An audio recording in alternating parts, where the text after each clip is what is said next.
আজকে শনিবার, প্রায় 1 মাস পরে মানে শনি মন্দিরে যাচ্ছি। বিকেলবেলা আমি আমার হাজব্যান্ডের সাথেই যাই শনি মন্দিরে।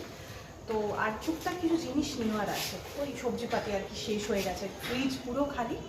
যেটা বলার, আজকে আমি প্রায় 12 দিন পরে বাড়ির বাইরে বেরোলাম, অলমোস্ট 12 কি 13 দিন পরে। তো যাই হোক, বেশ ভাল লাগছে। শরীরটা বলেছিলাম সকালবেলায় যে খুব একটা ভালো ছিল না বেশ কয়েকদিন, একটুখানি শরীর তো খারাপ করেছিল, মনটাও খারাপ করেছিল নানান কারণে।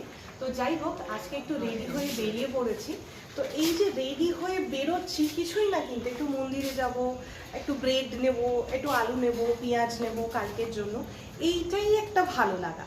যদিও আমার এখন এমন হয়েছে যে বাড়ির বাইরে না মানে বেরোলেই, এখন তো ইলেকশন আসছে, চারিদিকে ক্যাম্পেনিংও হচ্ছে, অনেক রকমের আওয়াজ আসছে, আর তারপরে চৈত্র সেল শুরু হয়ে গেছে, সবার কেনাকাটা, ওটা দেখতে ভাল লাগছে। কিন্তু যেহেতু ওই এত আওয়াজ হয় না, গাড়ি ঘোড়া ক্যাচর ম্যাচর ক্যাচর ম্যাচর, আমার ভালো লাগে না। তো যাই হোক, আমার একটু শান্তিপ্রিয় মানুষ, তো বেশি আওয়াজ নিতে পারি না আর কি। তো যাই হোক, আমি বেরোচ্ছি এখন, আবার তোমাদের সামনে আসবো।